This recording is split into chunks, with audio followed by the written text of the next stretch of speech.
You know, people, mother. She was a mother to us. You know, and that, you know, people find that difficult to. You know, she's divine, but she's a mother. But it didn't seem difficult to me. You know, it's like she's your mother. You know, and she's, you know, whether she cooked for you, you just accepted it. You know, it's as a mother would give you. Or she married you.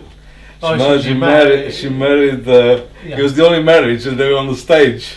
You remember? We were in India. Yeah, and I kind of. It was the only marriage. I remember getting married, and sort of, you know, at one point I gave Shri Mataji a hug, and I think all the Australians in the hall were sort of.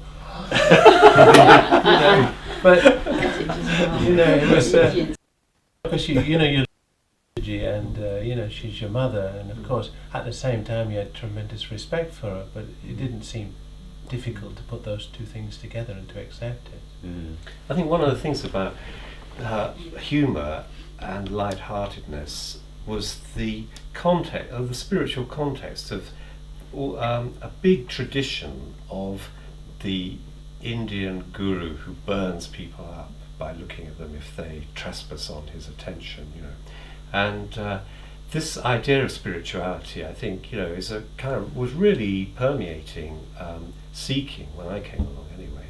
And you know, it was really nice to have the Adi Shakti showing by you know, her own behaviour that that is not the truth. That is right-sided superconscious aberration, you know.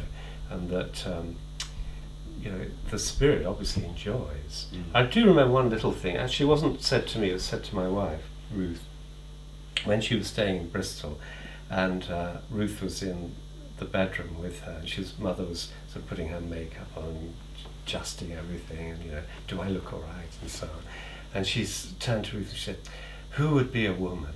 And every time I think of that, it makes me laugh, because this is the Adi Shakti, the creator, you know, saying this, and it sort of just hits the nail on the head in a way.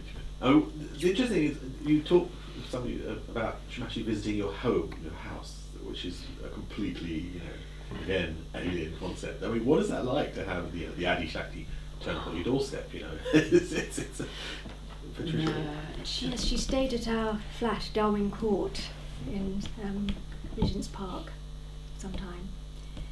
Well, we were rather nervous about it, and I remember hoovering and hoovering and hoovering and hoovering, and suddenly Shri Mataji had arrived. I didn't realise, and she looked at me, she said, "You have done this so many times already."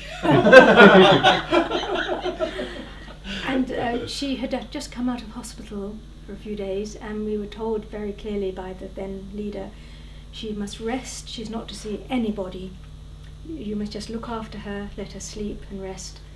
And we were quite prepared for this. But when Shri Mataji arrived in the hospital, there were about 15 yogis arriving as well, and she behaved exactly as normal. She was seeing people all day, working on them, and we had catered for perhaps a small number of people, but we had to suddenly stretch the meals to 5 times the quantity. I don't know how we did it, but somehow it worked all right. I think Shri Mataji must have had some of her miracles happening there. It was awesome. Amazing. Anybody else?